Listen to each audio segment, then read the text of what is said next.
How do you write comedy in manga? We're about to find out. Hi, I am writer and artist Dan Finley, and this is The Story Grind, a show where we look at storytelling so we can become better storytellers. Today's episode, we are studying I Heart Skull Crusher #1 from Boombox, an imprint of Boom Studios. So first, I'll start off by saying that I am not a comedy expert by any means. The stuff I write has humorous moments, but I don't really consider myself a comedy writer. This is the reason why I want to study this sort of out in the open, so if I get something wrong, please let me know in the comments. But I think this is going to be a really fun story to analyze because it has a great balance of humor and storytelling. With that said, everyone has a different sense of humor. I found this to be pretty funny. You might not, and that's okay. Here is the creative team behind I Heart Skull Crusher. The first issue is 22 pages. As of this video, the series has 7 issues out, with an 8th on the way. I think this started out as a limited series, but because it was so popular, they turned it into an ongoing. This series has also been nominated for GLAAD's Outstanding Comic Book Award. Here's the logline. 18-year-old Trini will do anything to compete in her favorite sport, screaming paintball, aspiring to the heights of her longtime hero, Skull Crusher. But she can't do it alone, and a gaggle of misfits is just what she needs to cross the American wastes and battle in Queen Mob's deadly tournament. With Trini's dreams of being just like Skull Crusher on the line, do she and her friends have what it takes to win a coveted spot on Skull Crusher's undefeated team? So this is an interesting logline and worth studying a little bit closer. But I'll keep it brief. First, 18-year-old Trini will do anything to compete in her favorite sport, screaming paintball, aspiring to the heights of her longtime hero, Skull Crusher. This is our ordinary world. Notice how it doesn't establish the story as a post-apocalyptic future yet. This is an interesting choice because the words screaming paintball and Skull Crusher are key words that tell you that this doesn't exactly take place in our world right now. But she can't do it alone. This is our inciting incident, kinda. Usually people will use the word when to establish the inciting incident. For example, in this story it would be, when they announce open tryouts for Skull Crusher's team, Trini can't enter alone. And then we'd go into the rest of the logline. So using the word but is another interesting alternative to using when. And then we have a third part of this logline that establishes the character's goals, which is, and a gaggle of misfits is just what she needs to cross the American waste and battle Queen Mob's deadly tournament. Then, the logline does something unusual with this last line. With Trini's dreams of being just like Skull Crusher on the line, do she and her friends have what it takes to win a coveted spot on Skull Crusher's undefeated team? This is setting up the stakes for the story. Usually, I'll see this blended in with the character goals, but it's interesting to see that they were separated out for this logline. So this is a different and interesting approach to the logline. It's a strategy we haven't seen before so far in these videos that I've looked at, and it's definitely worth pointing out. Now let's get into the story. Scene 1, 4 pages long. A TV-type announcer catches us up on a strange sport in a post-apocalyptic future. The game is called Screaming Paintball, and its star player, with 134 kills, is Skull Crusher. A child named Trini watches Skull Crusher on the big screen, and she declares that this is the greatest game of all time. She tells us through caption boxes, I had one goal, become the world's best screaming paintball player and join Skull Crusher's team. So here we go. We've got a character stating her objective outright. Little unusual, but if she obtains this goal, there's a good chance that this story arc is going to end.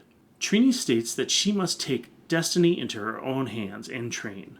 This sets us up for one of the first humorous moments where Trini starts singing a training song to herself, a la Rocky, as we get a visual montage of her exercising, studying past games, and chasing down bullies. She triumphs over the bullies, and they beg her to stop singing. So this is the first joke in the book that really hit for me. Let's talk about joke structure. As I understand it, it's all about assumptions and surprises. We see Trini singing her theme song in a montage, which is humorous, but not really a joke. When she beats up some bullies, the assumption is that they'll be angry and yell at her. The surprise is that they want her to stop singing, as if the song is more painful than the beatdown they just got. I thought this was a great joke and it made me laugh. Scene 2, 3 pages. Time has passed and Trini has grown up, still waiting for her opportunity. She talks to her parents who are off panel. She says she's stuck in this town in the middle of nowhere. In this future, they use water as currency. So she says she doesn't have enough water to bribe her way out onto a team or to get to another town with the team. She asks her parents what she should do. And this sets us up for the next joke in the story because the panel cuts to the parents for a response, but they're both skulls. The next shot is Trini hugging the skulls and smiling as she says, "Ha, Mom and Dad, come on, I'm not the best player ever," as if they're flattering her. Again, jokes are about assumptions and surprises. In this moment, Trini is talking to her parents off screen like any teenage girl, complaining about her life in a small town. The surprise is that the parents are both dead. Kind of a morbid joke, but the next panel kind of brings us back into the humor as she tries to be humble about their imaginary compliment. But what I really like about these 5 panels is that they've revealed 3 different things about the character in a very short amount of time. 1, we're updated on Trini's dilemma. She's nowhere near getting to her goals, right? 2, her parents are dead, which is kind of heartbreaking. And 3, she's imagining her dead parents talking back to her, which tells us she's not exactly sane. That's 3 bits of character information in only 5 panels, with a touch of humor. I gotta say, I think that's incredibly well done. Continuing this scene, Trini tells her parents, "I know you don't want me to give up, but I'm never going to be able to join the Screaming Paintball League." Next panel, Trini overhears an announcement that says, "This is your chance to join the Screaming Paintball League." I chuckled at this as just a humorous sort of overt juxtaposition. This also happens to be our inciting incident of the story.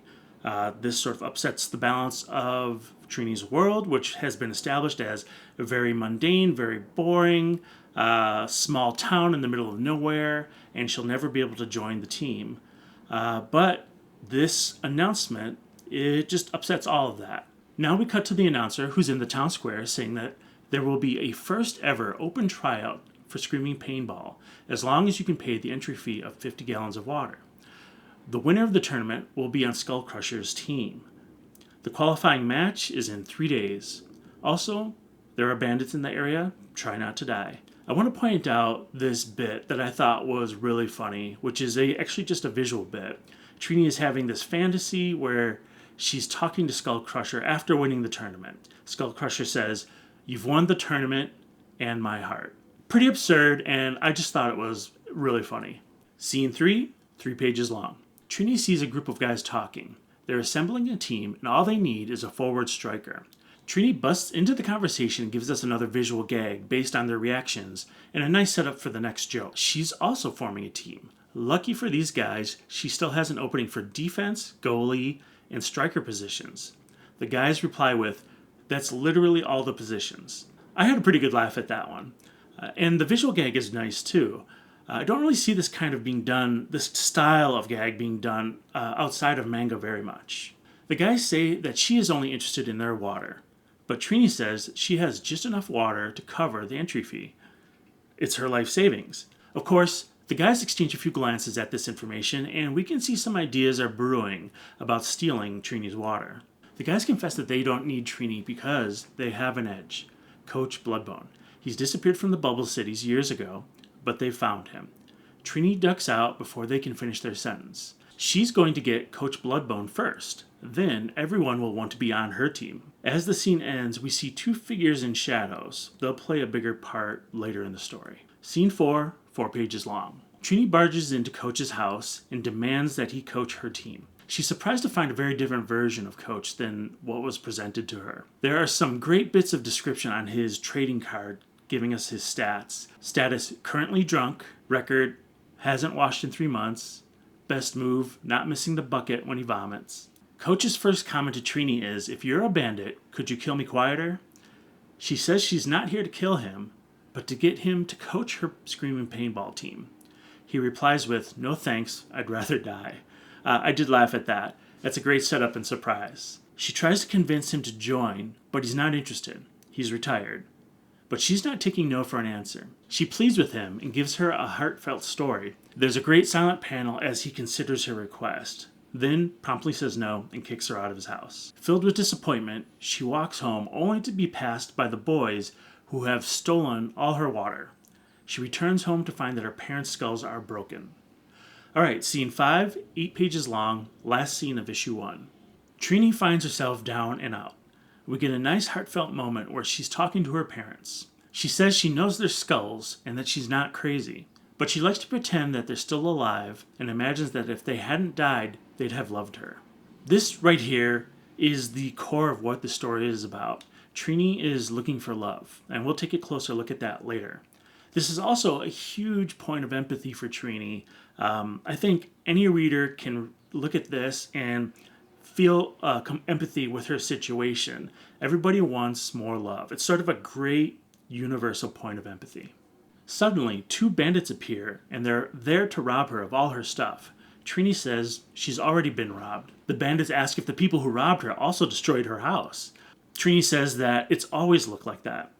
I got a pretty big laugh out of that one. That's a great rub salt in the wound type of joke. The bandits exchange a look and realize that they've wasted their time trying to rob a poor person. Who not only is poor, but also dresses terribly and has terrible hair. Trini is getting more upset at the personal attacks as opposed to getting robbed. The personal attacks had me laughing. I thought they were great. Since Trini doesn't have anything they can steal, the bandits, who call themselves the twins, decide to kill her and sell her corpse. Trini sees this as an opportunity to challenge them. If they win, Trini dies, but if Trini wins, they'll have to join her screaming paintball team. The twins fight Trini, and we hear, through captions, about how Trini doesn't know what it's like to get the things that she wants. She wanted loving parents and friends, but never got them. Now she refuses to let go of that one last dream of screaming paintball. With all the training she's done over the years, she manages to beat the twins.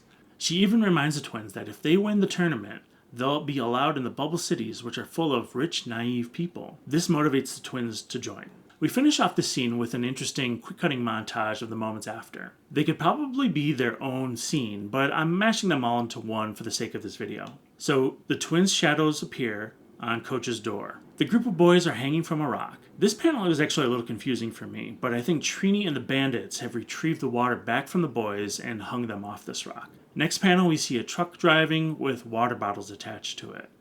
Through narration, Trini says screaming paintball's life and death stakes means you're not just a team, but a family. The final page shows Trini and the twins on their way to the match. A visual gag shows the coach tied to the front of the truck against his will. The final caption says, 2 days till the tournament begins, will Trini be able to form her team in time? Find out in the next issue of I Heart Skullcrusher. And that's it for issue 1. So let's take a look at a 10,000 foot view of the whole story. But before we do, the Story Grind is brought to you by the stories that I make. Get one of my digital mini comics for free when you join the newsletter and get monthly updates on my writing journey. If you want to see more of my work, check out my novels on Amazon and my comics on Gumroad. Links are below. Don't forget to like and subscribe to the channel. Your support means a lot, especially to a small channel like this. Okay, let's look at the overview of all the scenes. We have 5 scenes in total. The inciting incident happens on page 5 at the beginning of scene 2. Scene 4 actually ends with a double negative, which we'll talk about in a little bit. And scene 5 shows Trini coming back from that double negative, getting people on her team, getting her water back, getting the coach, and going off to follow her mission, which is to get on the Screaming Paintball team. 22 pages in total, 5 scenes, pretty well done. Jokes in every scene. So beyond the jokes, I want to point out one other thing that I found really interesting in this first issue, which is Trini declaring what she wanted early on in the story. It happens on page 3, where she says, I, Trini Wastelander, had one goal, become the world's best screaming paintball player and join the Skullcrushers team. When you have a character that declares their objective like that and wants something so bad, you could run into a bit of a story issue. One of them being the refusal of the call. I mean, how do you have a character who wants something so bad have a refusal of the call? I mean, do you even need it? Personally, I think you do, unless you find a creative way around it. One of the ways you can subvert the refusal of the call is with anger. We've talked about this before with revenge stories, where the character's anger subverts refusal of the call because a refusal of the call comes from a rational state of mind, right? When you're angry, you lose rational thought, and you can plow past the refusal of the call. Check out my videos on Duke Number 1 and Beyond Real Number 1 for stories that attempt this. One actually does it better than the other. But this is a little different. This is not a revenge story. Here, a character desperately wants the objective. How do you get them to refuse the call when it's something they want? I think the quick answer is you can't. It wouldn't really make sense. So what did they do instead? They gave us a double negative at the end of scene 4. Trini is rejected by Coach Bloodbone, and her entry fee is stolen. This is a really interesting technique that turns up in comedies where the character states what they want outright. I'm thinking specifically of My Big Fat Greek Wedding, where the main character states through narration that she wants a different life and she wants to be braver and prettier. Then she sees the man of her dreams who ignores her, and then her father rejects her request to go to college, a double negative. And that double negative sends her into tears before she starts off on her journey to get that different life. So these are other interesting ways to subvert the refusal of the call. I do think it comes with a drawback, though. When you have a double negative like this, what will the all is lost / dark night of the soul moment be? That usually takes place around 3/4 in the story. All we'll know is that it's going to have to be worse than this. In My Big Fat Greek Wedding, they throw the characters into the opposite of love for their dark moment, which you'd think might be hate, but it's actually doubt. Doubt about their marriage, doubt about their love. For Skull Crusher, I'm really curious what direction they're going to go in, especially since the format of the story has changed from a limited series to a long-running series. I think they're going to face some interesting challenges there. There's a lot to learn from this story, and some nice jokes that made me laugh. Definitely worth read. What did you think of the story? Are there any other stories that you've seen that follow this pattern? If so, please let me know in the comments below, because I'd love to study a few more of them. So that's it for this episode. Again, I am writer and artist Dan Finley, and this is The Story Grind. Please like, follow, subscribe, and share with your storytelling friends. Let's build a community where we can get better together as storytellers. I will see you next time. Thanks, and take care.